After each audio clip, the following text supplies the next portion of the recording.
This video is made possible by Brilliant. Learn about astronomy, gravitational physics, and more by visiting brilliant.org using the link in the description. When you think of space, you usually think of an endless place with unbelievable distances between stars. Though the fact of the matter is that the vast majority of human activity in space so far has taken place in a narrow slice just 2,000 kilometers above the Earth's surface. Known as low Earth orbit, or LEO for short, this area contains the International Space Station and over 2,000 government and commercial satellites that provide everything from television signals, GPS, weather forecasts, and much more. However, in addition to all of these incredible technological achievements, humanity has also created a very large problem that could not only completely undo all of this progress, but also prevent us from visiting space again for several generations. In addition to space stations and satellites, LEO is also home to a tremendous amount of garbage and debris that we've been throwing out ever since we first started visiting space. Most of this junk consists of tiny objects like dust from solid rocket motors, flakes of paint eroded off vehicle surfaces, or leaked frozen coolant from nuclear satellites. Whatever the source, it is estimated that there are over 100 million tiny pieces of junk less than 1 centimeter wide currently zipping around the Earth at speeds of 22,000 kilometers per hour or faster. If that doesn't sound like much, this image here is the aftermath of one of these flecks of paint that struck the front window of the Space Shuttle Challenger in 1983. In addition to the small stuff in LEO, however, there are also an estimated 500,000 pieces of junk between 1 centimeter and 10 centimeters wide. All of this stuff mindlessly orbiting around the Earth will eventually result in collisions between them at extremely high velocities, which creates a large number of new fragments. These fragments will then go on to eventually collide with other objects, which creates even more fragments which will inevitably collide with even more objects, and so on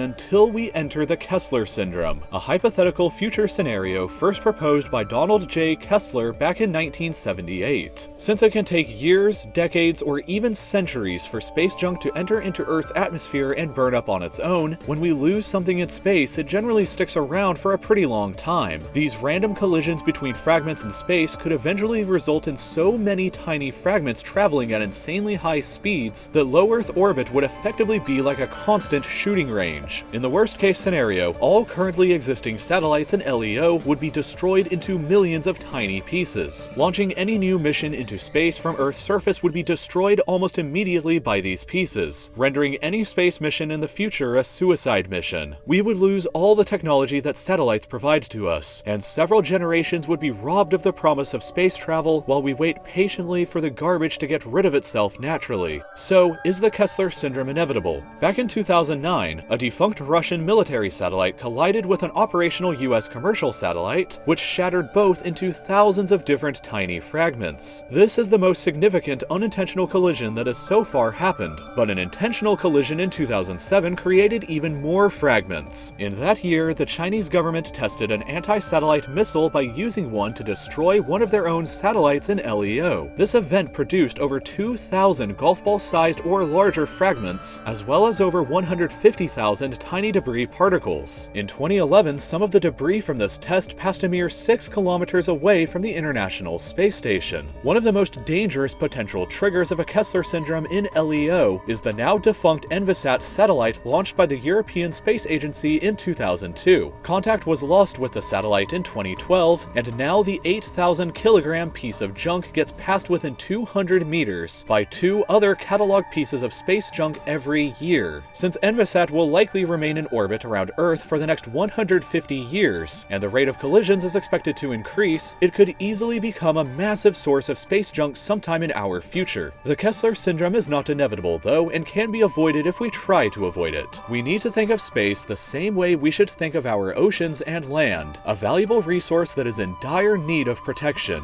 The only way to remove garbage from space is to go up and remove it ourselves, or wait a very long time for it to go away naturally. Abandoning space is never an option. NASA already concluded in 2005 that even if no further launches of objects into space were made, collisions between already existing satellites would create fragments faster than atmospheric drag would remove fragments. The situation is an incredibly serious one, with humanity's future literally on the line. We have to explore ways to improve this situation in the future, and we must carry on in the present and hope for the best. If you want to one day work in space and help humanity avoid the Kessler syndrome, you'll need a better understanding of how gravitational fields and orbits work, and there's no better place to gain an understanding of scientific concepts than Brilliant.org. As I've been learning in their gravitational physics course, Earth's gravitational field looks most like this, and if you drop a bowling ball right here, it will be traveling 1,390 meters per second when it crashes into the surface. At Brilliant, you'll learn about complex topics in an easy-to-understand way, like the Hohmann transfer with their straightforward explanations, simple graphics, and thought-provoking puzzles which help you think like a scientist. By going to Brilliant.org/real-life-lore using the link in the description, you can learn about anything you want to completely for free with a 3-day free trial. This free trial is exclusive only to the viewers of this video, so go ahead and give Brilliant a chance and learn something new.